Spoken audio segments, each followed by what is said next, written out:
Si tu veux connaître l'essikia que donne l'humilité, regarde ton frère comme plus intelligent que toi et supérieur en tout.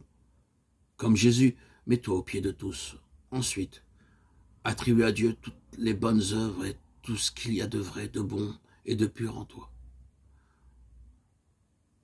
En effet, qu'as-tu que tu n'aies reçu? Sans lui, nous ne pouvons rien faire. L'humilité est une œuvre grande et divine. Tu la connaîtras si tu ne prêtes pas attention aux fautes des autres, mais aux tiennes toujours. Un homme humble ne se fie pas à son propre jugement, même s'il est très avancé dans la vie spirituelle.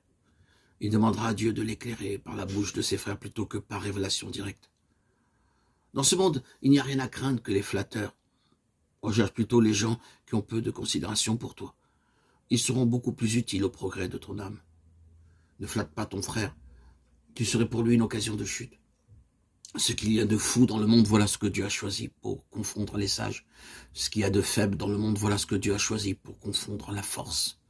Ce qui est dans le monde est sans naissance et ce que l'on méprise, voilà ce que Dieu a choisi. Ce qui n'est pas, pour réduire à rien ce qui est, afin qu'aucune chair n'aille se glorifier devant Dieu.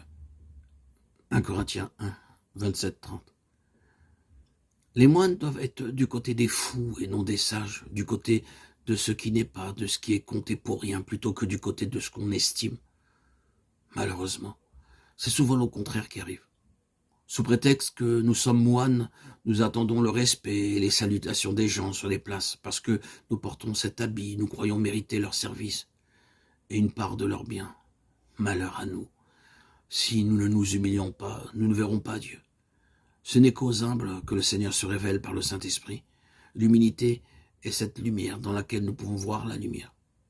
Si ton regard a rencontré le regard du Christ, si tu as vu dans le Saint-Esprit combien il est doux et humble de cœur, tu n'auras qu'un désir, acquérir l'humilité du Christ.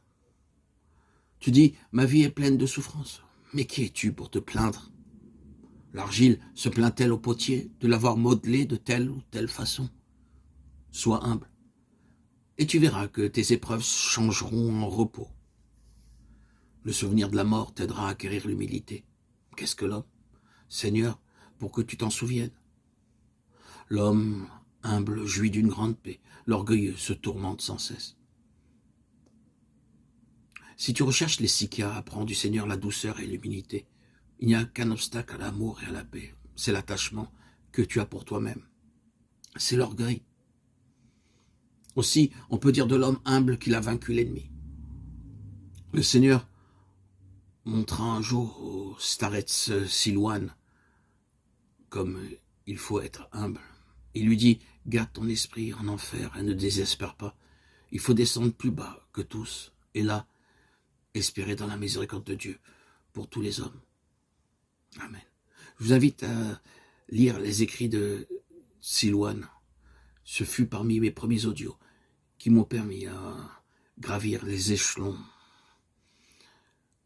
menant à la croissance, à la spiritualité, de cette échelle menant à Dieu.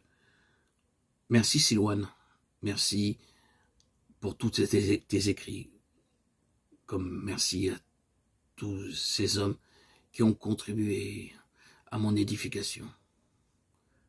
Gloire à Dieu au plus haut des cieux et paix sur la terre aux hommes qu'il aime. À toi Seigneur, tout honneur et toute gloire pour les siècles des siècles.